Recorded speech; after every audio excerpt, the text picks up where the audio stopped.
I stood in front of the full-length mirror in the bridal suite of the Riverside Country Club, my hands trembling as I adjusted the delicate lace on my wedding dress. The ivory fabric hugged my curves perfectly, and the train cascaded behind me like a waterfall of dreams. This was it.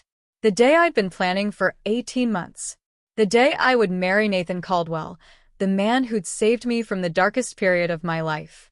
"You look absolutely radiant, Mia," my best friend Clara said, dabbing at her eyes with a tissue. She'd been emotional all morning, helping me get ready while my mother fussed over every detail downstairs. I smiled at her reflection in the mirror. "I can't believe it's actually happening. After everything."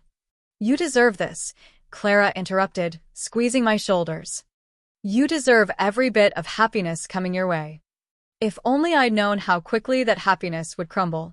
The ceremony was scheduled for 2 p.m. in the club's garden pavilion.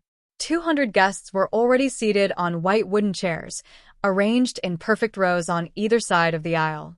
White roses and peonies decorated every surface, their sweet fragrance mixing with the late June breeze coming off the Hudson River. Nathan had insisted on sparing no expense, despite my protests. He wanted everything to be perfect for his perfect girl, as he always called me. My father appeared at the door of the bridal suite, looking distinguished in his charcoal tuxedo. His eyes glistened when he saw me. "Oh, sweetheart. You look just like your mother did on our wedding day." "Dad, don't make me cry." I laughed, blinking rapidly. "Clara spent 45 minutes on this makeup." "Can't help it," he said gruffly, extending his arm. "Ready to do this?" I took a deep breath and nodded. More than ready. As we walked through the club's hallways toward the garden entrance, I could hear the string quartet beginning to play. My heart hammered in my chest, not from nerves about marrying Nathan, but from pure joy. 3 years ago, I'd been working 2 jobs just to pay off my student loans, eating ramen for dinner most nights, driving a beat-up Honda that broke down more often than it ran. Then Nathan had walked into the coffee shop where I worked weekends, and everything changed. He was a commercial real estate developer, successful and confident, but never arrogant. He'd asked me out 5 times before I finally said yes, convinced that someone like him couldn't possibly be interested in someone like me. But he was persistent and kind, and he made me feel like I was worth something. That's the most important thing. He told me on our 6th date, when I confessed my insecurities about our different backgrounds. "You are worth something, Mia. You're worth everything." Now, as the wedding coordinator gave us the signal and the doors to the garden opened, I heard the familiar opening notes of Canon in D and felt my father's arm steady me. The guests rose to their feet, all turning to look at us. I could see Nathan at the end of the aisle, looking impossibly handsome in his navy suit, his eyes locked on mine with such love that I felt my throat tighten. Then I saw her. My sister Vanessa sat in the 3rd row on the bride's side, next to our Aunt Patricia. She was wearing a cream-colored dress that was far too close to white for a wedding guest, her perfectly highlighted blonde hair falling in waves around her shoulders. Even from a distance, I could see the tight expression on her face, the way her jaw was clenched. Vanessa had always been the golden child in our family. She was 2 years older, more beautiful, more successful, more everything. She'd graduated summa cum laude from Cornell, landed a 6-figure job at a Manhattan law firm before she turned 25, and had been dating a string of eligible bachelors for years. Meanwhile, I'd struggled through community college while working full-time, took an extra 2 years to get my bachelor's degree, and had been decidedly unsuccessful in the romance department until Nathan. For the first time in my life, I had something she didn't. And she'd made it clear from the moment I'd announced my engagement that she wasn't happy about it. "Are you sure about this?" She'd asked me the night Nathan proposed, her voice dripping with false concern. "I mean, don't you think it's all happening a little fast? You've only known him for 2 years." 2.5 years, I'd corrected her, still staring at the stunning emerald-cut diamond on my finger. "And when you know, you know." "If you say so," she'd replied, her smile not reaching her eyes. "I just don't want you to get hurt." But I dismissed her concerns as jealousy, uncharitable, perhaps, but I knew my sister. I knew how she'd always needed to be the center of attention, how she couldn't stand it when anything good happened to anyone else in the family. I'd spent my entire life in her shadow, and I'd finally found my own light. I wasn't going to let her dim it. My father and I began walking down the aisle, and I forced myself to focus on Nathan, on his warm smile and the way his eyes crinkled at the corners. The garden was beautiful, exactly as I'd envisioned it. Sunlight filtered through the trees overhead, creating dappled patterns on the ground. Our friends and family watched with happy tears and broad smiles. Everything was perfect. We were about halfway down the aisle when I heard a chair scrape loudly against the stone path. I glanced to the side and saw Vanessa standing up, her face flushed. Several guests turned to look at her, confused. "Vanessa?" Our mother whispered urgently, reaching up to tug at her dress. "Sit down." But Vanessa shook off her hand and stepped into the aisle, blocking our path. My father and I stopped abruptly, and the string quartet's music faltered and died. The entire garden fell silent except for the distant sound of traffic on the river road. "I can't let you do this," Vanessa said loudly, her voice carrying across the garden. "I can't just sit here and watch you make the biggest mistake of your life." My mouth went dry. "Vanessa, what are you? You don't deserve him," she screamed, her voice shrill and desperate. The words echoed off the pavilion walls, and I heard several guests gasp. "You have no idea what you're doing, Mia. You're just a stupid, naive little girl who got lucky, and you're about to ruin everything." I stood frozen, my father's arm the only thing keeping me upright. My mind couldn't process what was happening. This wasn't real. This couldn't be happening at my wedding, in front of everyone I loved. Nathan had stepped down from the altar and was striding toward us, his face dark with anger. "Vanessa, that's enough. You need to leave. Now." "Oh, I'll leave," she spat, her eyes wild. "But not before everyone here knows the truth about what a pathetic, gold-digging little—" "The truth," I heard myself say, my voice surprisingly steady despite the roaring in my ears. "You want to talk about the truth?" Something inside me snapped. All the years of living in her shadow, of being made to feel less than, of watching her belittle my accomplishments while our parents praised her every move, it all came flooding back. And in that moment, with 200 people watching and my perfect day crumbling around me, I realized I was done. Done being quiet. Done being the forgiving little sister. Done letting her win. I released my father's arm and took a step toward her, lifting my chin. The words that came out of my mouth next were ones I'd been holding back for 28 years. "You're right, Vanessa. Let's talk about the truth. Let's talk about how you've been sleeping with your managing partner at the firm for the past 3 years, even though he's married with 2 kids. Let's talk about how you're only still employed there because you threatened to file a harassment claim if he didn't keep promoting you. Or better yet." I paused, reaching into the hidden pocket of my dress, where I'd tucked my phone for emergencies. My hands were steady now, fueled by years of suppressed anger. I pulled it out and held it up. "Let's talk about the text messages you sent Nathan last month, begging him to call off the wedding and be with you instead. The ones where you told him you'd always loved him, that you'd made a mistake when you turned him down 5 years ago, and that I could never make him happy like you could." The crowd erupted in shocked murmurs. Vanessa's face drained of all color. "That's right," I continued, my voice ringing clear across the garden. "The truth is that my dear sister here dated Nathan briefly 5 years ago, before I ever met him. She dumped him because he wasn't successful enough yet, because he was just starting his business, and she wanted someone already established. And now that he's successful, now that he's built an empire, she wants him back.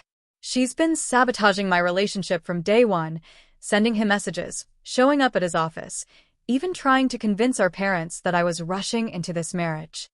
I turned to face the crowd, my wedding dress rustling as I moved. Nathan showed me every message.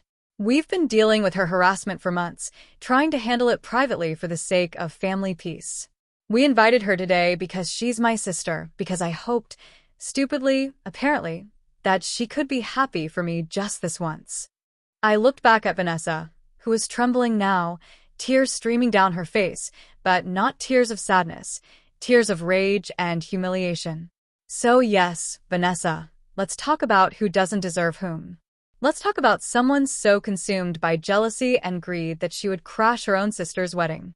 Let's talk about someone who thinks love is about bank accounts and status instead of partnership and respect. Let's talk about Mia.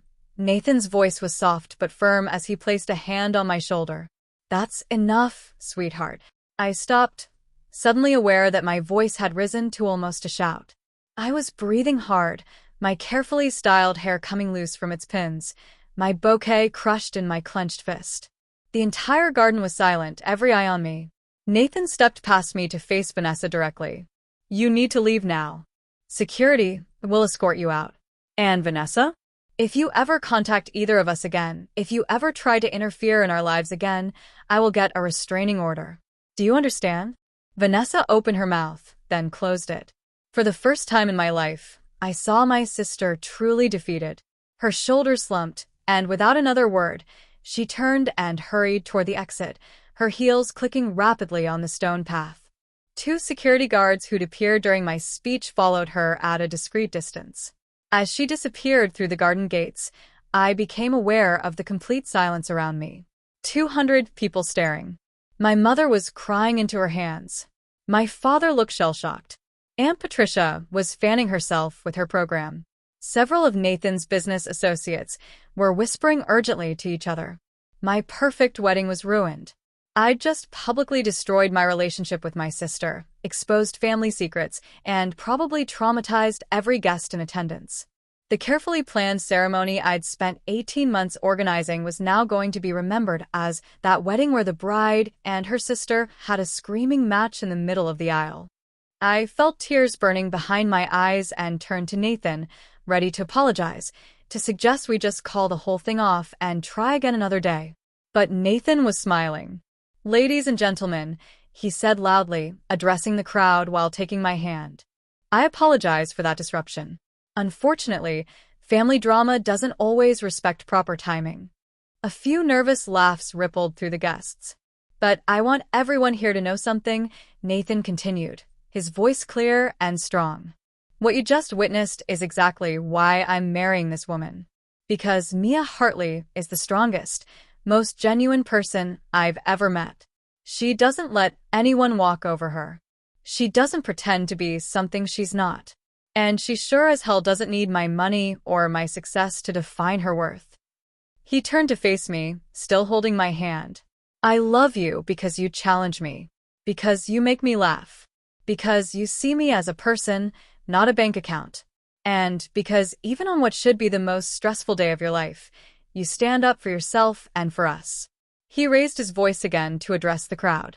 So, if everyone's done with the entertainment portion of today's events, I'd really like to marry my girl now. Reverend Marshall, are you still willing to officiate? The elderly reverend, who'd been standing at the altar in shocked silence, cleared his throat and nodded vigorously. Absolutely. Shall we proceed? We shall, Nathan said firmly. He looked at my father, who still seemed dazed. Sir? May I have your daughter's hand? My father blinked, then looked at me. I saw the question in his eyes. Did I want to continue? After everything that had just happened, did I still want this day? I squeezed Nathan's hand and nodded at my father. I do, I said softly. I really do. My father's face softened, and he placed my hand in Nathan's. Then she's all yours, son. As Nathan and I walked the remaining distance to the altar together, I heard the guests beginning to clap. It started slowly, then built to a standing ovation. People were cheering, whistling, and I even heard someone shout, "You go, girl." Clara caught my eye from where she stood with the other bridesmaids, giving me 2 enthusiastic thumbs up. I couldn't help but laugh, feeling the tension finally breaking. Reverend Marshall waited until we were both standing before him, then smiled warmly. Well, he said, loud enough for the front rows to hear, I've been officiating weddings for 35 years, and I can honestly say I've never seen anything quite like that. More laughter from the guests. But I've also never seen a couple more clearly meant for each other, he continued. Shall we begin? The ceremony proceeded, though I barely registered the words. My mind was still spinning from what had happened, from what I'd said, from the shocked faces of everyone I knew. But every time doubt crept in, I looked at Nathan and saw nothing but love and pride in his eyes. When it came time for the vows, Nathan took both my hands in his. Mia, I promise to always have your back the way you had mine today. I promise to love you not despite your strength, but because of it. I promise to be your partner, your best friend, and your biggest fan. I promise that we'll face every challenge together, just like we faced this one. And I promise that our life together will be so full of love and happiness that this day will eventually just be a funny story we tell at dinner parties. I laughed through my tears. Nathan, I promise to never let anyone, not even family, make me doubt what we have. I promise to always fight for us.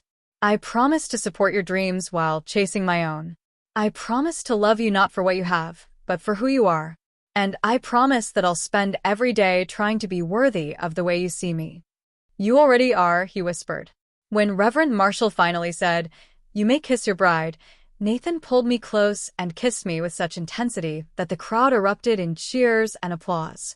In that moment, with his arms around me and 200 people celebrating our love, the earlier drama seemed to fade. The reception that followed was surprisingly joyful. The cocktail hour on the club's terrace overlooked the Hudson, with a live jazz band and an open bar that seemed to loosen everyone's tongues. I lost count of how many guests approached me to say things like, "Good for you for standing up to her," and "That was the most entertaining wedding I've ever attended." Nathan's business partner, Thomas Whitmore, cornered us during the reception with a whiskey in hand. "That was quite a show," he said with a grin. "My wife has already texted 6 of her friends about it." "Sorry about that," I said, feeling my cheeks heat up. "Sorry? Are you kidding?" Thomas laughed. "This is the most fun I've had at a wedding in years. Usually these things are so boring you could die. At least yours had some excitement." Nathan squeezed my waist. "Well, we aim to please." My mother approached me tentatively during dinner, her eyes red from crying. "Mia, sweetheart, I'm so sorry. I had no idea Vanessa was planning to do something like that." "It's not your fault, Mom. But the things you said about her job, about that man..." She trailed off, wringing her hands. "Is it true?" I nodded. "I've known for over a year. She confessed it to me one night when she was drunk. She swore me to secrecy." "Oh, honey." My mother pulled me into a hug. "I'm so sorry you've been carrying that around. And I'm sorry if your father and I ever made you feel like you were less important than Vanessa. That was never our intention." "I know," I said into her shoulder and realized I meant it. My parents had never deliberately favored Vanessa. She'd just always been so much easier to praise, with her perfect grades and perfect career. I'd been the late bloomer, the one who took longer to find her path. But I'd found it. And I'd found Nathan. And maybe, just maybe, today's disaster would actually end up being the best thing that could have happened. As the evening wore on and the band played our first dance song, At Last by Etta James, I rested my head on Nathan's shoulder and finally allowed myself to relax. "What are you thinking?" he asked softly, his breath warm against my ear. "That I'm married to the most amazing man in the world. That I just publicly eviscerated my sister at my own wedding. That this is either going to be the best or the worst story we tell our kids someday." Nathan laughed, the sound rumbling through his chest. "Definitely the best. They'll love it." "You're not upset about everything I said?" He pulled back to look at me, his hazel eyes serious. "Upset? Mia, I've been wanting you to stand up to her like that for months. I'm proud of you. You were incredible." "I feel like I should feel guilty," I admitted. "But I don't. Not even a little bit." "Good." She's had this coming for a long time. As we swayed to the music, surrounded by our friends and family, I felt a peace settle over me that I hadn't felt in years. Yes, I'd destroyed my relationship with my sister. Yes, I'd created a scandal that would probably be talked about in our social circle for months. Yes, I'd let years of resentment explode in the most public way possible. But I'd also finally freed myself from living in Vanessa's shadow. I'd claimed my own happiness without apology. And I'd done it while wearing a gorgeous dress and looking damn good. My phone, tucked back in my dress pocket, buzzed with a notification. I ignored it, not wanting to break the spell of the moment. But it buzzed again. And again. Finally, curiosity got the better of me. During a break in the music, I pulled it out and glanced at the screen. My stomach dropped. There were 17 missed calls from Vanessa. And 3 text messages, each more desperate than the last. The first, "Mia, we need to talk. Please." The second, "I'm sorry. I'm so sorry. I don't know what came over me." The third, "You don't understand. There's something you don't know about Nathan. Something I should have told you before. Call me. Please." I stared at the messages, my earlier confidence wavering. What could she possibly mean? Nathan and I had been together for 2.5 years. We discussed everything: his past relationships, his business dealings, his family history, his hopes for the future. What could Vanessa know that I didn't? "Everything okay?" Nathan asked, noticing my expression. I looked up at him, at this man I'd just married, this man I defended against my own sister. His face showed only concern and love. But Vanessa's final message nagged at me. "There's something you don't know about Nathan." "Yeah," I said slowly, slipping my phone back into my pocket. "Everything's fine." But as the reception continued around us, as we cut the cake and tossed the bouquet and made toasts, that message echoed in my head. What didn't I know about Nathan? And more importantly, was Vanessa's warning just another manipulation? Or did she actually have something real to tell me? The Maldives were supposed to be paradise. Nathan had booked us an overwater villa at the Suniva Yani Resort, the kind of place with a glass floor so you could watch tropical fish swim beneath your bed, and a water slide that went straight from the second floor into the crystalline Indian Ocean. It was extravagant, romantic, and exactly the kind of honeymoon I'd fantasized about during the long planning months. But I couldn't stop thinking about Vanessa's texts. We'd spent the first 2 days doing all the things honeymoons are supposed to include: sleeping in, snorkeling over coral reefs, having breakfast delivered by boat, making love with the sound of waves lapping against the stilts of our villa. Nathan was attentive and loving, seemingly untroubled by the wedding day drama. He'd even joked about it while we watched the sunset on our private deck. "You know, I think that went better than expected," he'd said, handing me a glass of champagne. "Better than expected?" "Nathan, my sister tried to stop our wedding." "True. But you handled it like a boss. And now everyone at that wedding knows exactly who they're dealing with when they meet Mrs. Mia Caldwell." He'd clinked his glass against mine. "To my fierce, brilliant wife." I'd smiled and sipped my champagne, but the doubt remained, lodged in my chest like a stone. On our 3rd day in the Maldives, while Nathan was out on a deep-sea fishing excursion he'd booked, I finally gave in and called my sister.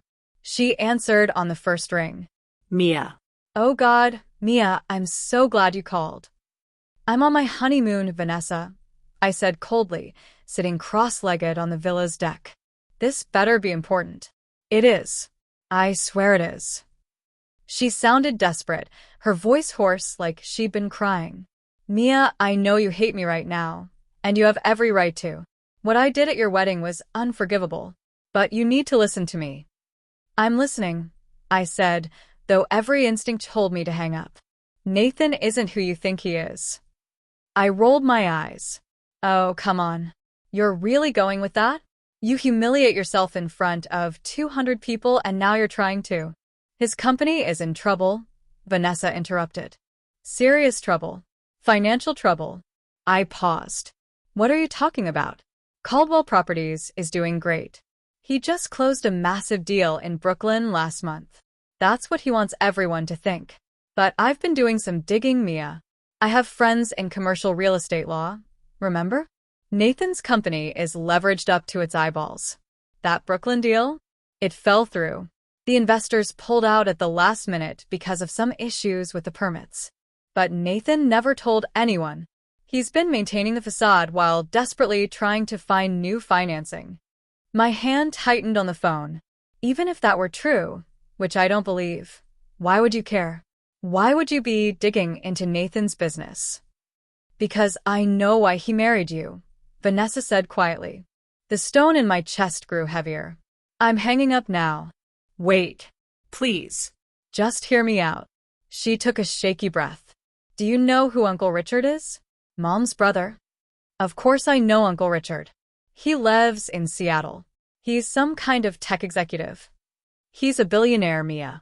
He founded and sold 3 companies. The last one went for $1.2 billion. He's worth close to $2 billion now. I frowned. Okay, so Uncle Richard is rich. What does that have to do with anything? He's been talking to Dad about his estate planning. He doesn't have kids, remember? Never married.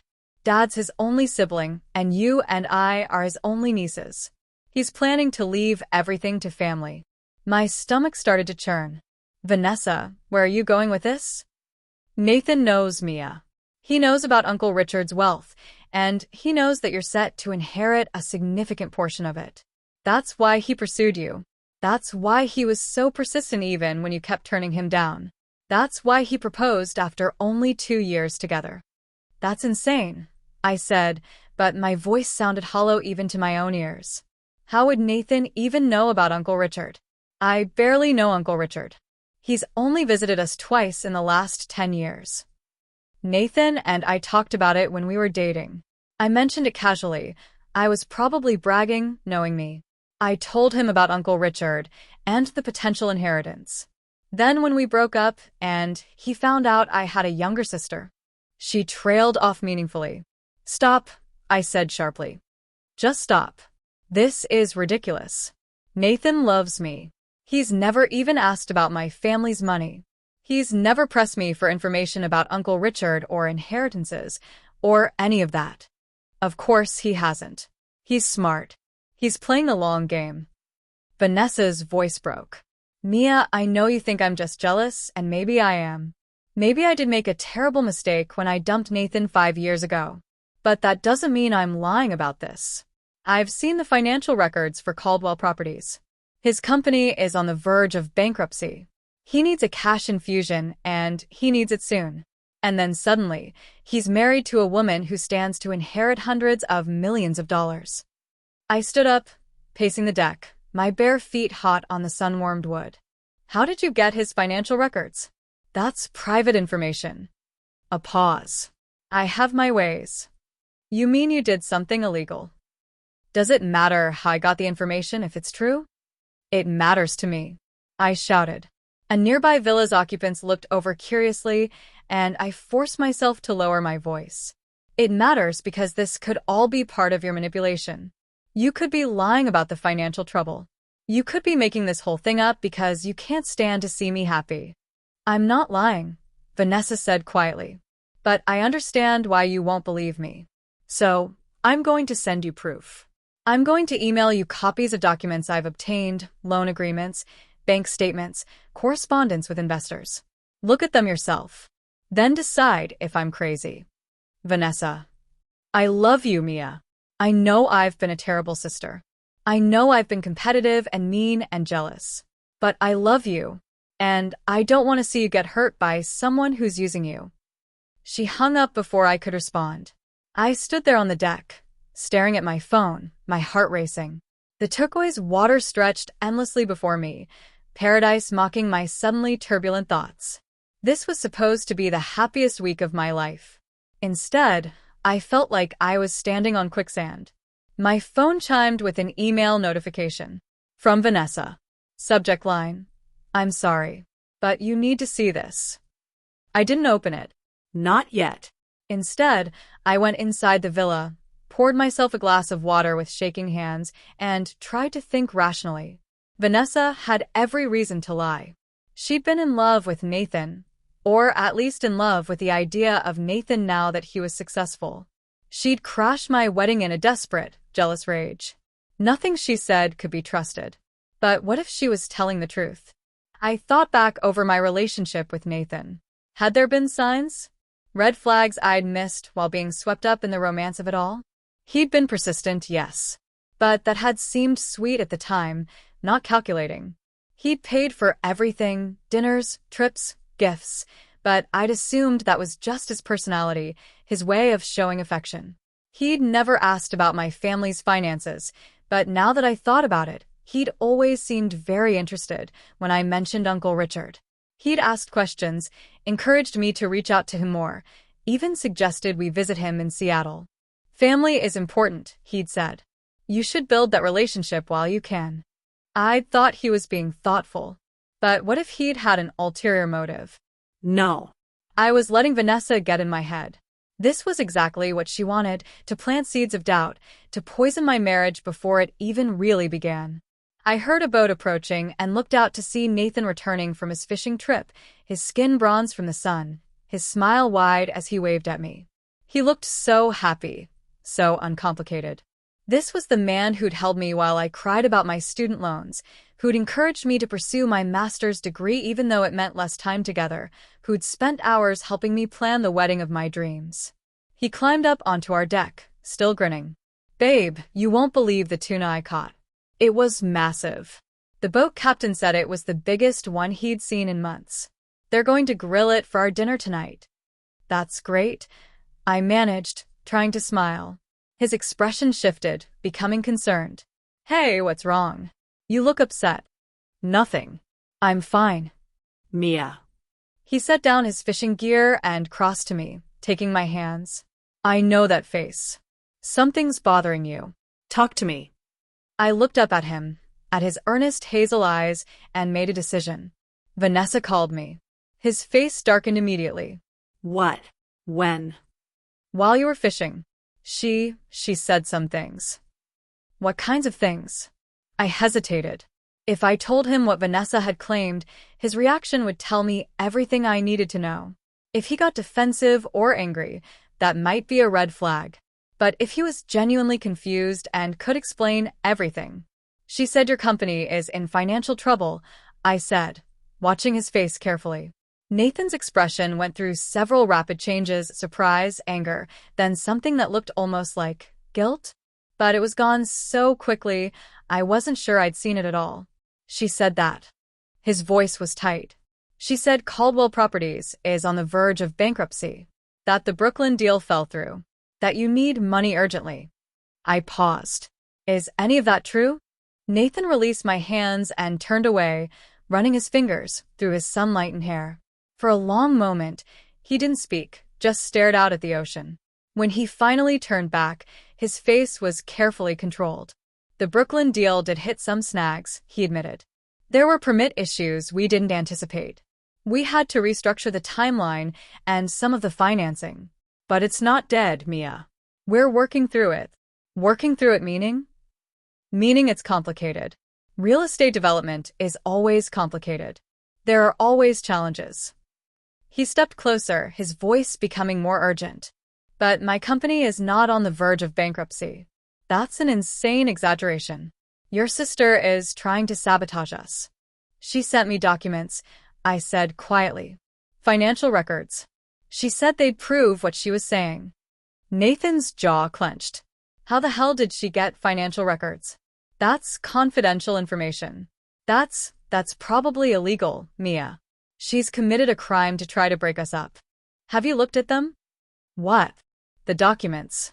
Have you looked at them? No, he shook his head sharply. No, I haven't looked at whatever fabricated bullshit she's cooked up. And neither should you. This is exactly what she wants. She wants you to doubt me. She wants to poison our marriage right from the start. Then show me, I said, surprised by how steady my voice was. Show me your company's financials. Prove that she's lying. Nathan stared at me, something unreadable flickering in his eyes. You don't trust me? I do trust you. But if you have nothing to hide. I have nothing to hide, he snapped. But I also don't appreciate being asked to prove my innocence like I'm on trial. We're supposed to be on our honeymoon, Mia. We just got married 4 days ago. And instead of enjoying paradise with my wife, I'm being interrogated based on lies from your psychotic sister. The anger in his voice startled me. I'd never heard him speak to me like that before. I'm not interrogating you, I said quietly. I'm asking a question. One that you should be able to answer easily if there's nothing to worry about. Fine. You want to see the financials? I'll show you the financials. When we get back to New York, I'll have my accountant send over everything.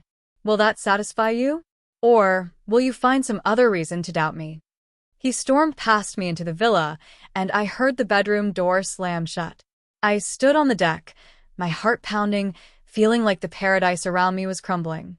That hadn't gone well. Nathan's defensiveness, his anger, it could just be hurt feelings over being questioned. Or it could be guilt. I pulled out my phone and finally opened Vanessa's email. The documents were dense, pages of loan agreements, bank statements, and what looked like internal memos. I wasn't a financial expert, but even I could see concerning patterns. Large outstanding loans. Multiple missed payment deadlines with extension granted notes. A letter from a major investor group dated 3 weeks before our wedding, formally withdrawing from the Brooklyn project due to insurmountable regulatory obstacles and lack of confidence in current management. 3 weeks before our wedding. Nathan had never mentioned it. He'd been stressed during that period, working late nights, but he'd attributed it to normal pre-wedding jitters and work pressure. I scrolled through more documents. An email chain between Nathan and his CFO discussing urgent need for capital infusion and exploring all available options for liquidity. Another email mentioning personal assets and family connections as potential resources. My hands trembled as I read. This couldn't be real. Or, if it was real, there had to be an explanation. Businesses went through rough patches all the time. That didn't mean Nathan had married me for money. But then I found it. An email dated 6 months before Nathan proposed to me. From Nathan to his CFO, Richard Brennan. Rick, I've been thinking about your suggestion regarding alternative funding sources. You're right that traditional investors are going to be gun-shy after the Columbus Circle situation. I need to explore personal options. Mia's family situation could be beneficial here. Her uncle is Richard Hartley, the tech billionaire. I know it's not immediate, but establishing that family connection could open doors down the line. Going to start building that relationship more intentionally. Let me know your thoughts on timeline to N. I read it 3 times, each time hoping I'd misunderstood. But there was no other interpretation. Nathan had discussed me, my family, my uncle, my potential inheritance as a funding source with his CFO. 6 months before he'd proposed. The phone slipped from my numb fingers, clattering onto the deck. I bent to pick it up, but my hands were shaking so badly I could barely grip it. My chest felt tight, like I couldn't get enough air. This wasn't happening. This couldn't be happening. I thought back to 6 months before the proposal. That was when Nathan had suddenly become very interested in my family history. When he'd suggested we create a family tree together for fun. When he'd encouraged me to reach out to Uncle Richard, even going so far as to draft an email for me to send. You should let him know what you're up to, Nathan had said. Successful people appreciate ambition. Tell him about your master's program. I'd thought he was being supportive, but he'd been positioning us, making sure Uncle Richard knew about me, knew I was doing well, knew I was with someone successful. The bedroom door opened and Nathan emerged, his face softer now, apologetic. Mia, I'm sorry. I shouldn't have snapped at you like that. This whole situation with Vanessa has me on edge, but that's no excuse. I looked up at him from where I sat on the deck, my phone still in my hand, the damning email still on the screen. Tell me about Richard Brennan. Nathan froze. What? Richard Brennan. Your CFO. Tell me about your conversations with him regarding alternative funding sources and Mia's family situation. The color drained from his face. You read the emails. I read the emails. I confirmed, my voice hollow. So I'll ask you again, and I want the truth this time. Is your company in financial trouble? Nathan was silent for a long moment. Then he nodded slowly. Yes. The simple admission hit me like a physical blow. How bad? Bad. Not as catastrophic as Vanessa made it sound, but bad. We're overextended on several projects.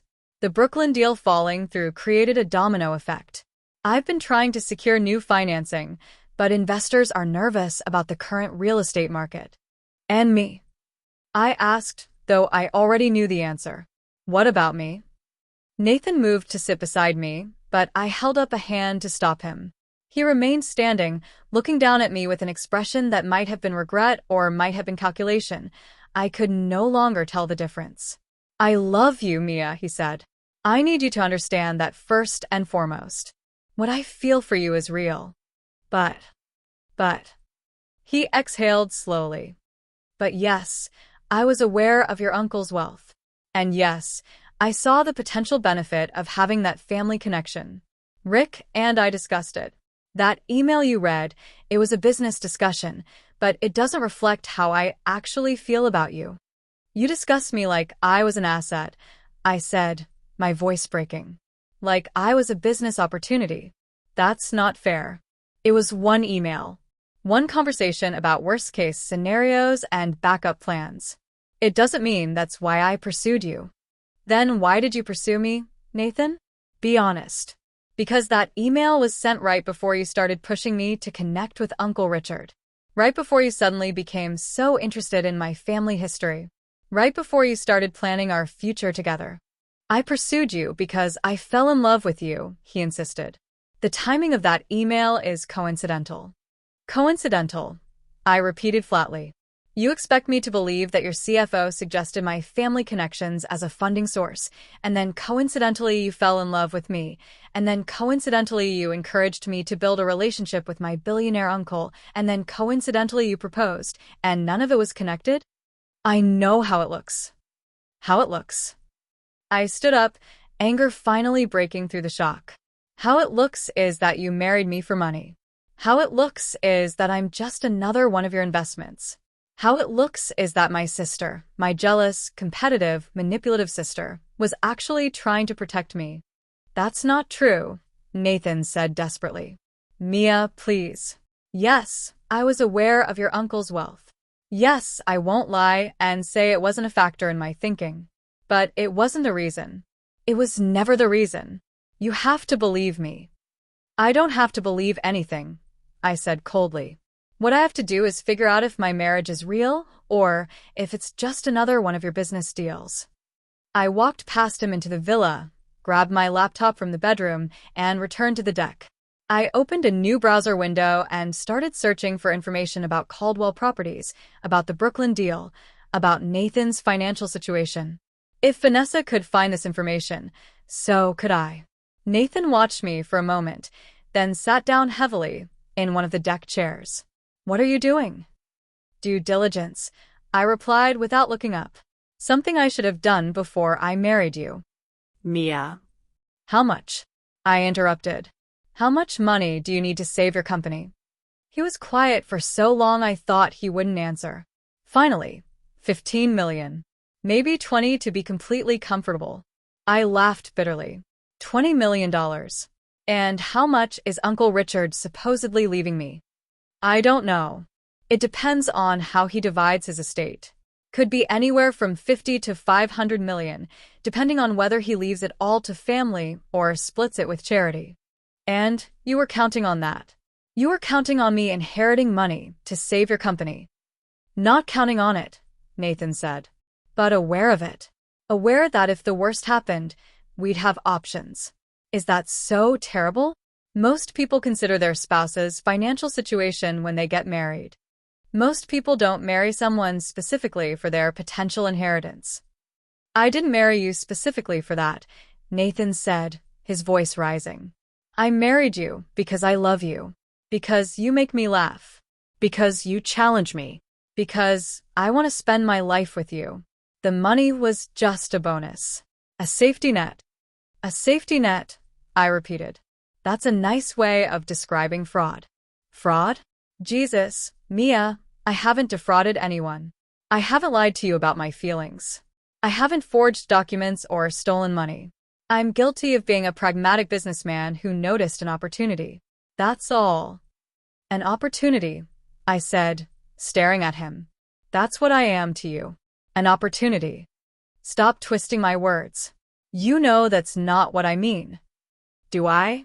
Because right now I don't know anything. I don't know if the past 2.5 years were real or performance. I don't know if you actually love me or if you're just really good at acting. I don't know if I can trust a single word that comes out of your mouth." Nathan stood up, his face flushed with anger. "You know what? I've apologized. I've explained. I've been honest with you about the financial situation, even though I could have continued hiding it. But you're going to believe what you want to believe. You're going to let Vanessa win. She wanted to destroy us, and congratulations, she's succeeding." "Vanessa didn't destroy us," I shot back. "You did. The moment you had that conversation with your CFO about using my family connections for money, you destroyed us. I was just too stupid to see it until now." "So, what happens now?" Nathan demanded. "Do we get divorced? Do you throw away everything we have because of one email and some financial problems? Do you really think you'll find someone who loves you more than I do?" The question hung in the air between us, ugly and manipulative. I felt tears burning behind my eyes, but refused to let them fall. "I need time," I said finally. "I need to think. I need to figure out what's real and what's not. We're on our honeymoon, Mia. We're in the Maldives. We have 5 more days here. What are you going to do? Sit here and think?" "If I have to." I met his gaze. "Or I can go home early. Alone." His expression hardened. Fine. "You want to leave?" Leave. "But when you get home and reality sets in, when you realize you're throwing away a good man because you can't handle the fact that love and practicality sometimes overlap, don't come crying to me." He strode past me into the villa, and this time when the bedroom door slammed, I knew he wouldn't be coming back out anytime soon. I sat on the deck as the sun began to set, painting the sky in shades of orange and pink that seemed obscenely beautiful given the circumstances. My phone buzzed with a text from Vanessa. "Did you see the documents?" "I'm so sorry, Mia. I'm so sorry."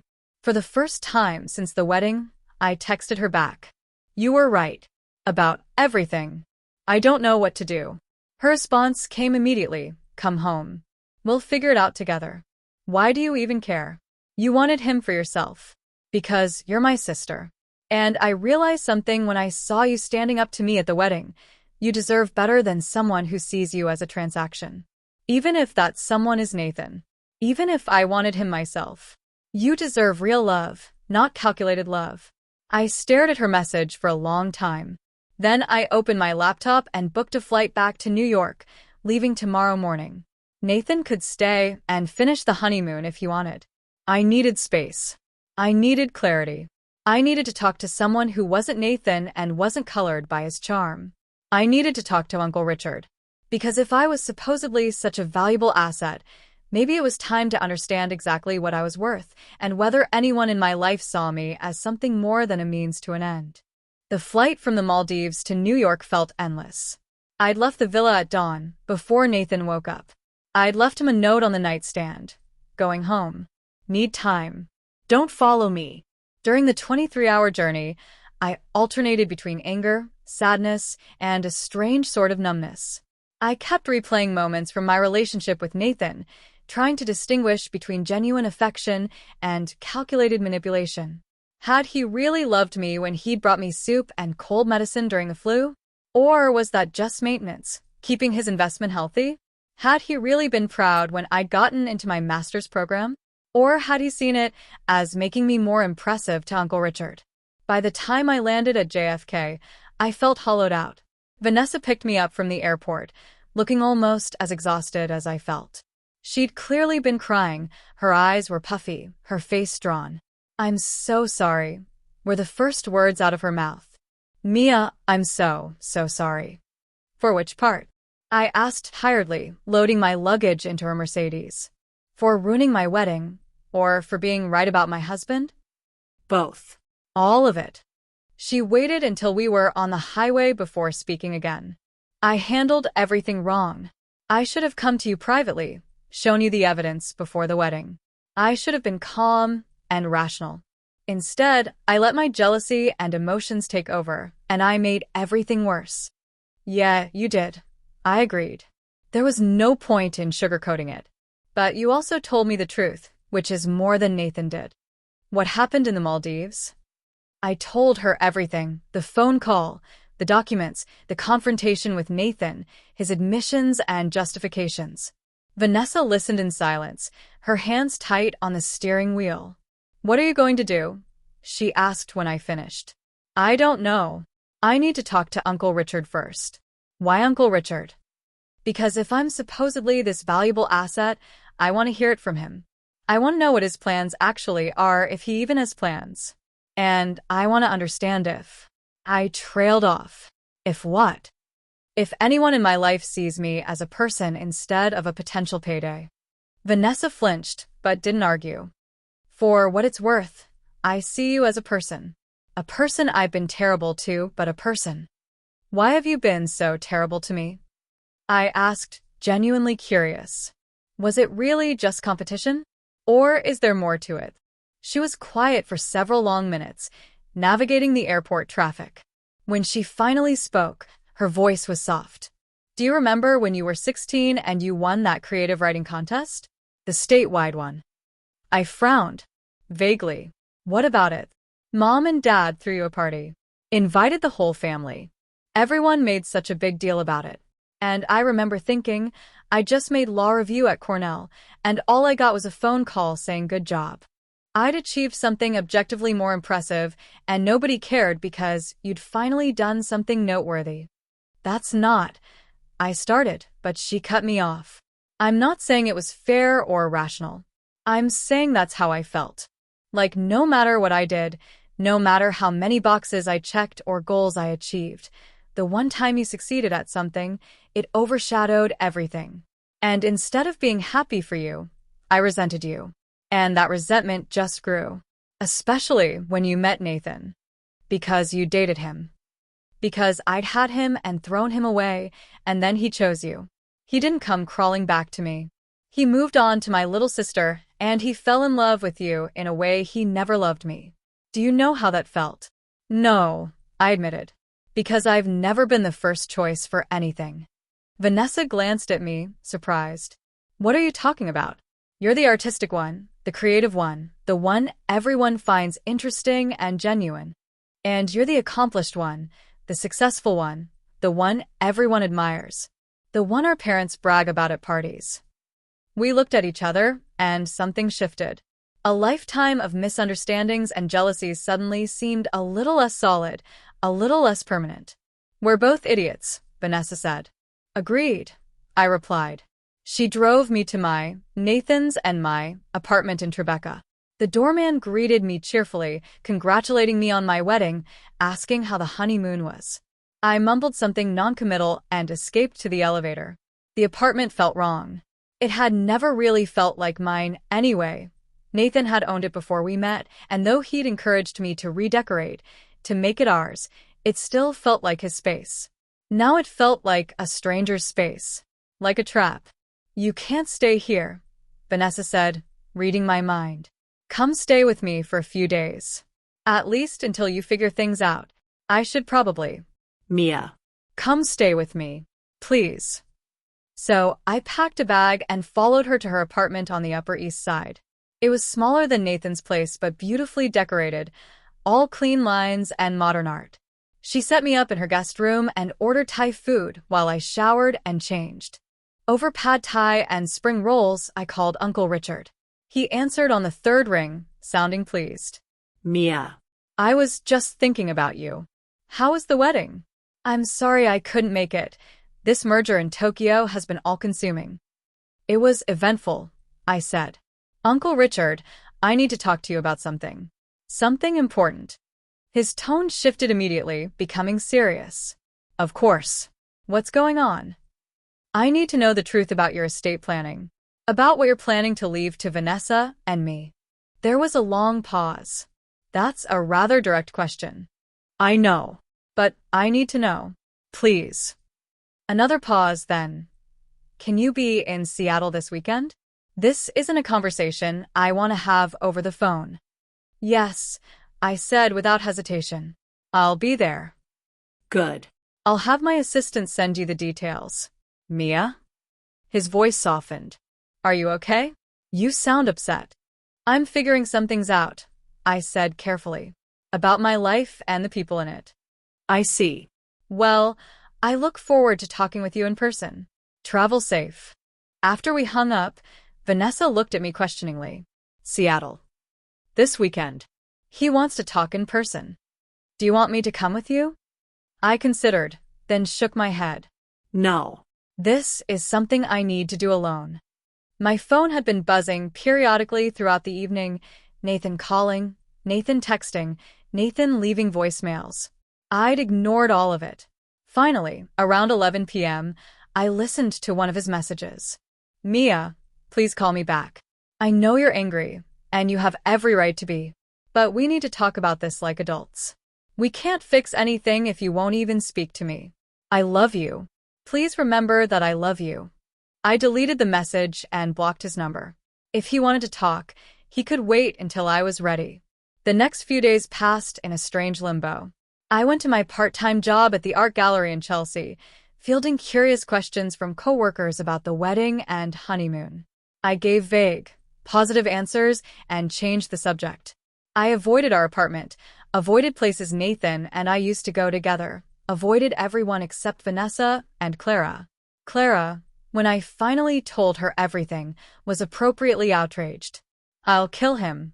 I'll actually kill him. How dare he? The worst part is, I don't think he even sees what he did wrong, I said.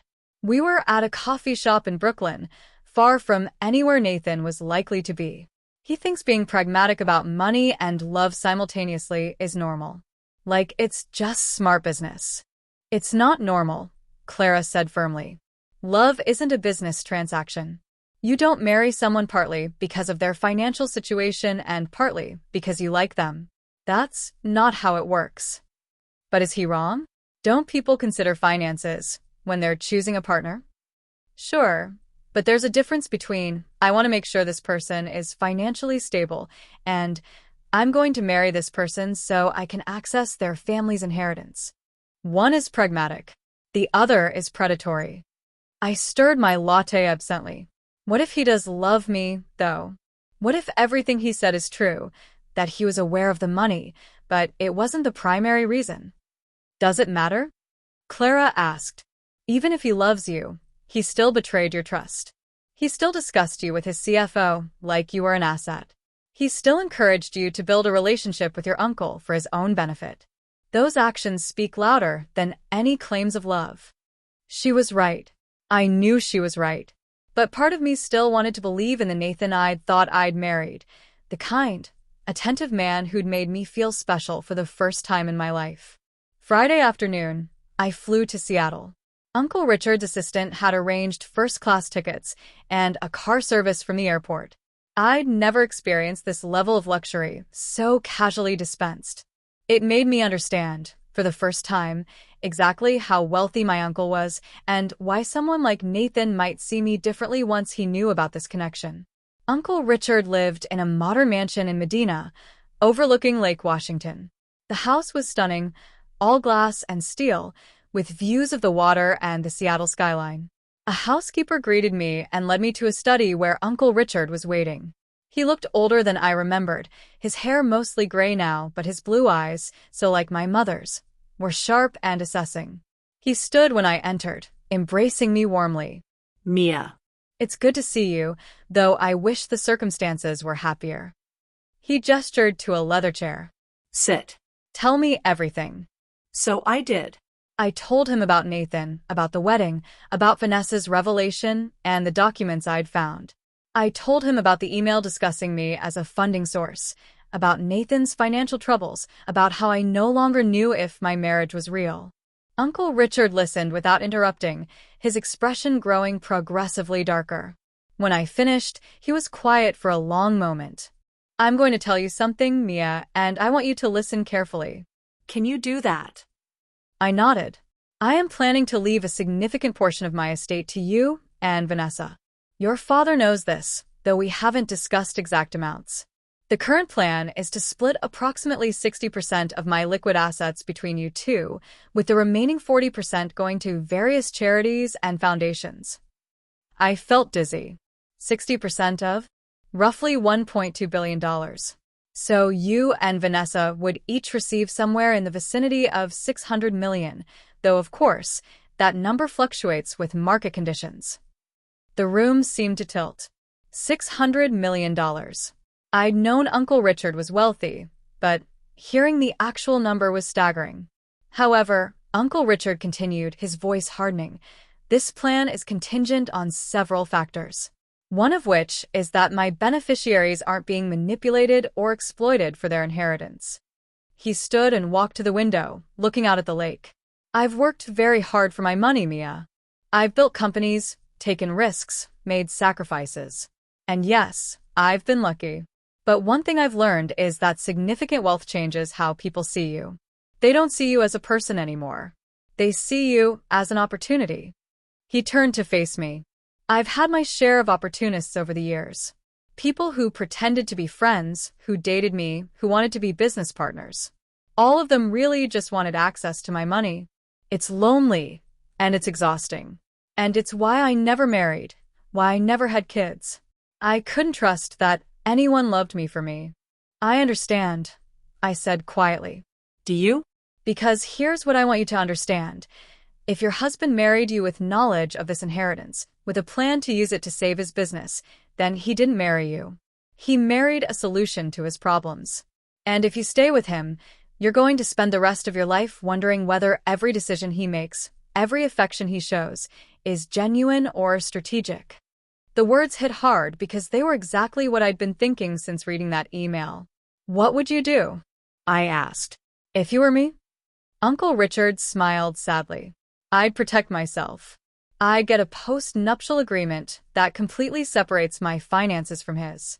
I'd make sure he has no claim to any inheritance I might receive. And then I'd ask myself if I want to stay married to someone I have to protect myself from. But what if he really does love me? What if I'm throwing away something real because of one mistake? Mia, let me ask you something. If you'd never been set to inherit money, if your last name was Smith instead of Hartley, do you think Nathan Caldwell would have pursued you? A barista with student loans and a beat-up Honda? I wanted to say yes. I wanted to believe that Nathan had fallen for me despite my circumstances, not because of them. But I couldn't. The truth was, Nathan lived in a world of money and connections. He dated women from good families, women with trust funds and society connections. I'd been an anomaly in his social circle until he'd learned about Uncle Richard. I don't know, I admitted. Then you have your answer, Uncle Richard said gently. Because you should know. If someone truly loves you, you should never have to question whether their affection is contingent on your financial status. He returned to his chair and leaned forward, his expression serious. I'm going to help you, Mia. I'm going to pay for the best divorce attorney in New York. I'm going to make sure you're protected. And I'm going to make sure that Nathan Caldwell understands that if he ever tries to exploit you or any member of this family again, he'll have me to deal with. You don't have to. Yes, I do. You're family. And family protects family. I felt tears welling up, the first real tears I'd shed since leaving the Maldives. I thought I was finally getting everything I wanted. A career I love, a man who loves me, a beautiful wedding. I thought I'd finally stepped out of Vanessa's shadow and found my own happiness. You will find happiness, Uncle Richard assured me. But not with someone who sees you as a business opportunity. You deserve someone who would choose you even if you had nothing.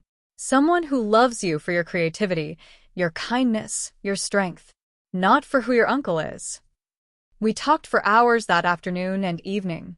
Uncle Richard told me about his life, about the relationships he'd lost to money, about the lessons he'd learned. He told me about my mother's family, about grandparents I'd never known who'd passed away when she was young. He told me that he'd always felt guilty about not being more present in Vanessa's and my lives, but that he'd been afraid of creating expectations or making us targets. But I'm not going to hide anymore, he said. You and Vanessa are the closest thing I have to children. It's time I acted like it. Before I left Seattle Sunday morning, Uncle Richard gave me the business card of an attorney named Patricia Montgomery.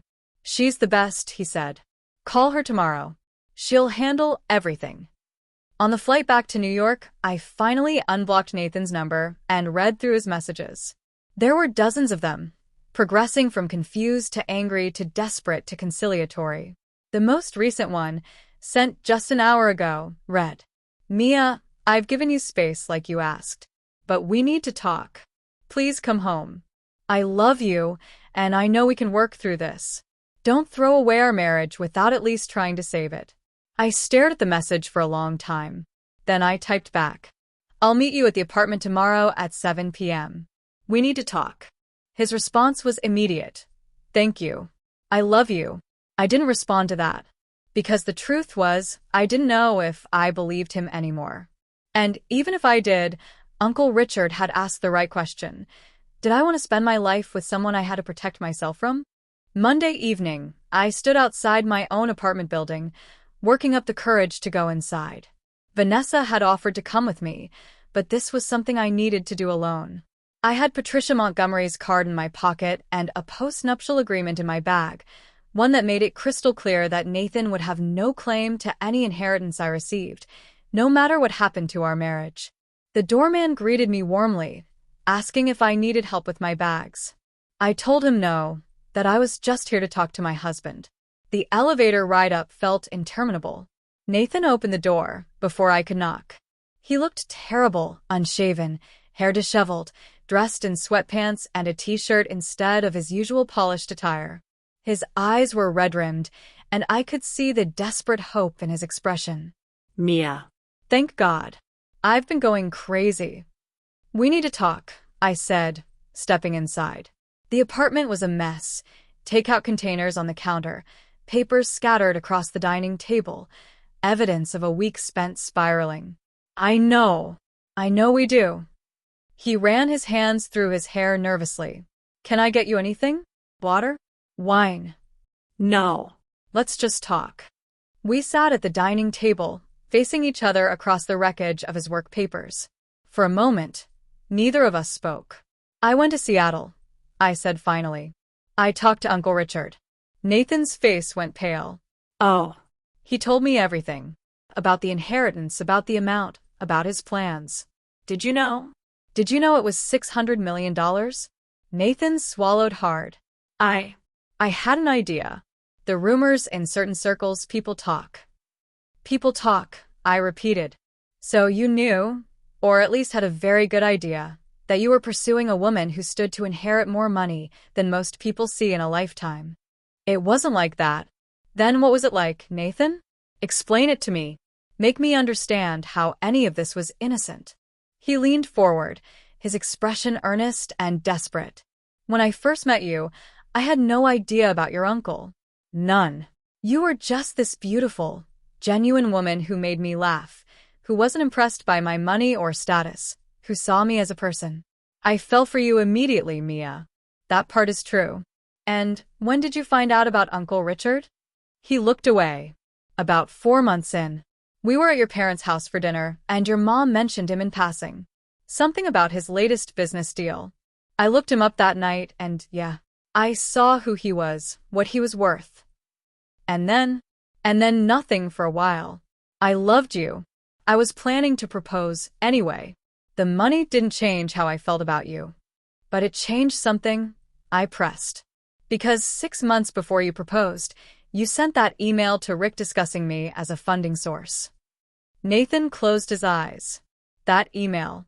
God, I wish I'd never sent that email. It was a moment of weakness, Mia. The company was in trouble, and Rick was pushing me to explore all options, and I made a stupid comment about future possibilities. It didn't mean anything. It meant something to me.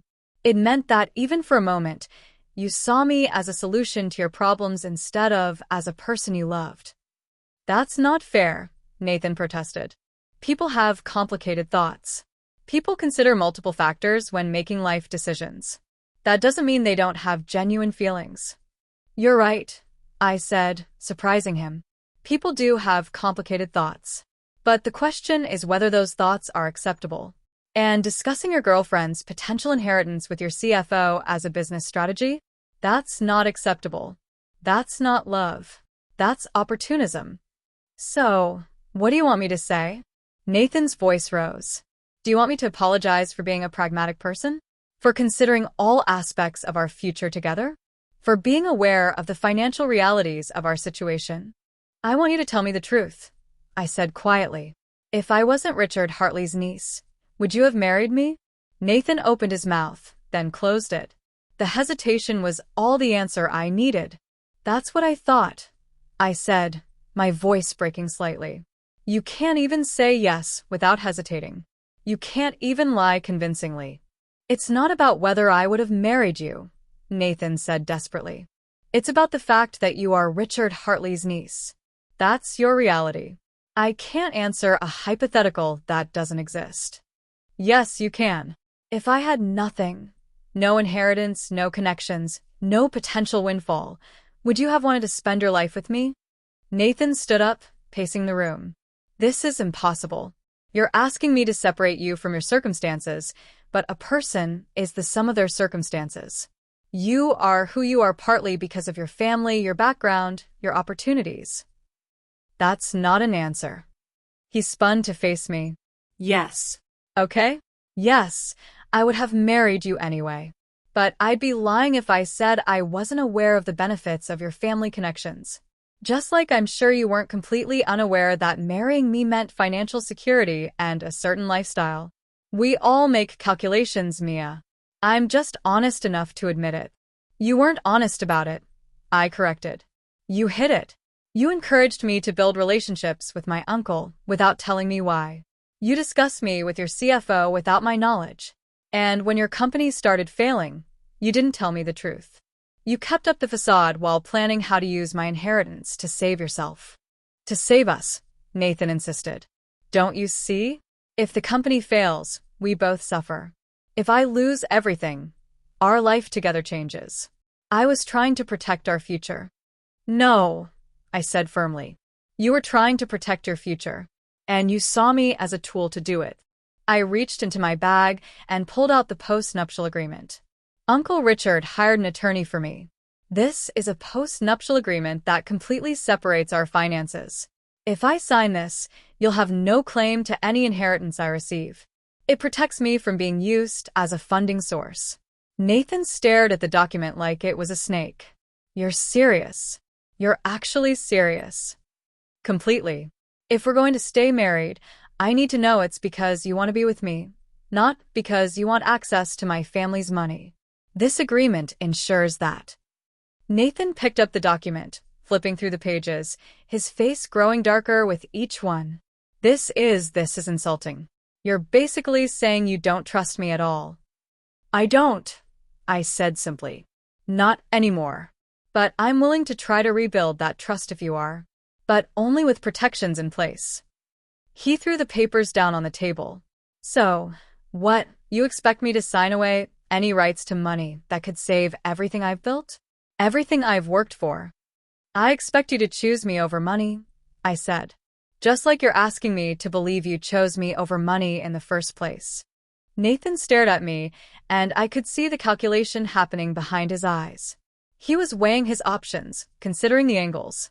And in that moment, I knew, with absolute certainty, that Uncle Richard had been right. Nathan Caldwell didn't see me as his wife. He saw me as a solution. I can't sign this, he said finally. It's not fair. We're married. Married couples share their assets. That's how marriage works. Not when one person married the other partly for those assets, I replied. Then it's fraud. Fraud. Nathan's voice rose again. I haven't committed fraud. I love you. Why can't you get that through your head? Because love isn't just words, Nathan. It's actions. And your actions tell a very different story than your words. I stood up, my decision crystallizing. I'm going to ask you one more time. Will you sign the post-nuptial agreement? No, he said flatly. I won't. Because it's based on a lie, this idea that I married you for money. I won't validate that narrative by signing a document that treats me like a criminal. Then I want a divorce. The words hung in the air between us. Nathan's face went through a series of expressions: shock, anger, fear, and finally, cold calculation. You're going to regret this, he said quietly. You're throwing away a good marriage because your sister poisoned you against me. Because your billionaire uncle convinced you that everyone is out to use you. You're going to be alone, Mia. Paranoid and alone. And when you realize what you've lost, it'll be too late. Maybe, I said, surprised by how calm I felt. Or maybe I'll realize that I'm worth more than being someone's backup plan. That I deserve someone who would choose me even if I had nothing. You had nothing when I met you, Nathan spat. I chose you then. Did you? Or did you just not know about Uncle Richard yet? He didn't answer, and the silence was answer enough. I picked up my bag and headed for the door. My attorney will be in touch. You can keep the apartment. I never felt at home here anyway. I just want my personal belongings and my name off the lease. Mia, wait. Nathan followed me to the door, his anger shifting back to desperation. Don't do this. Please. We can work this out. We can go to counseling. We can fix this. I turned to face him one last time. The thing is, Nathan, I don't think there's anything to fix. I think this is who you are, someone who calculates love like a business deal. Someone who can't separate genuine affection from strategic advantage. And maybe that works for some people. But it doesn't work for me. So that's it? You're just giving up. I'm not giving up. I'm choosing myself. For the first time in a long time, I'm choosing myself.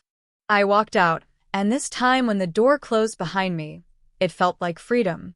6 months later, the gallery opening was packed. My first solo exhibition, Inheritance, What We Carry, What We Choose, had drawn critics, collectors, and a surprising number of people from the wedding who apparently loved a good dramatic follow-up story. The paintings lined the walls, each one exploring themes of value, worth, and identity. Some were abstract representations of wealth and greed. Others were intimate portraits of people I'd known, showing the complicated relationships between love and transaction. The centerpiece was a large canvas titled The Funding Source, a self-portrait where I was literally made of dollar bills, my features barely recognizable beneath the currency. Clara stood beside me, champagne in hand, beaming. I told you they'd love it. The Times Review called it brutally honest and visually stunning. I still can't believe people are actually buying them, I said, watching a collector examine one of my pieces with interest. Believe it. You're talented, Mia. You always have been. You just needed to stop doubting yourself. Vanessa appeared, elegant in a black dress, with a man I didn't recognize on her arm. Mia, this is Philip Brennan. He's a curator at the Whitney. Philip, this is my incredibly talented sister. The work is extraordinary, Philip said, shaking my hand warmly. Raw and powerful. I'd love to talk to you about a group exhibition we're planning for next spring. As Vanessa and Philip moved off to examine the paintings, I felt someone's eyes on me. I turned and saw Nathan across the gallery. He looked good, his hair perfectly styled, his suit expensive and well-fitted. He was with a woman I didn't recognize, blonde and polished, her hand possessive on his arm. Our eyes met. He raised his glass slightly in acknowledgement, and I nodded back. There was no anger anymore, no residual pain. Just a sort of distant recognition, like seeing someone you used to know in a different life. He and his date looked at the paintings for a few minutes, and I saw his face tighten when he paused at The Funding Source. Then they left without approaching me. That must have been weird, Clara said, having noticed the exchange. Not as weird as I expected, I admitted. Mostly just sad. That I wasted 2.5 years on someone who never really saw me. Not wasted, Clara corrected. You learned. You grew. And you made amazing art out of the experience. She was right. The divorce had been finalized 3 months ago. Nathan had tried to fight for a settlement, arguing that he'd given up opportunities to support my education and career. But Patricia Montgomery had systematically demolished his claims, pointing out that I'd been working multiple jobs throughout our relationship, that I'd paid for my own education, and that Nathan had financially benefited far more from the relationship than I had, including the fact that several investors had been impressed by his family connections to Richard Hartley. In the end, Nathan had walked away with nothing except his failing company and his wounded pride. I'd heard through mutual acquaintances that Caldwell Properties had filed for Chapter 11 bankruptcy 2 months ago. He was rebuilding, apparently, with money from new investors, one of whom was the blonde woman on his arm tonight. Some people never learn. Uncle Richard arrived just as I was greeting another potential buyer. He hugged me tightly, then stepped back to survey the exhibition. Mia, this is remarkable. I'm so proud of you. Thank you for everything, I said. For helping me see clearly. For protecting me. For being family. Always, he said. That's what family does. The real kind, not the kind that sees you as a transaction. He'd been true to his word over the past 6 months. He'd flown to New York twice to spend time with Vanessa and me, taking us to dinners, asking about our lives, being present in a way he never had been before. He'd offered to pay off my student loans, an offer I'd refused, wanting to handle them myself, but had instead established a trust fund that would pay out when I turned 35, with the explicit stipulation that no spouse could ever touch it. I'm also working on something else, he told me last month over dinner. A foundation to help young people who've been exploited in relationships or business deals. People need to understand that taking advantage of someone's connections or potential inheritance isn't love, it's predation. Vanessa and I had grown closer over the months since the wedding. She'd gone to therapy to work through her competitive issues and had started dating someone new, a high school teacher named Michael Chen who'd never heard of Uncle Richard and didn't care about our family's money.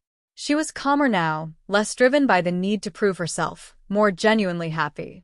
I spent so long thinking that achievements and status were what mattered, she told me one night over wine at her apartment.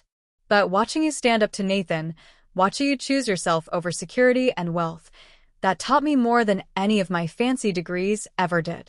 We weren't perfect sisters now. We still bickered and annoyed each other.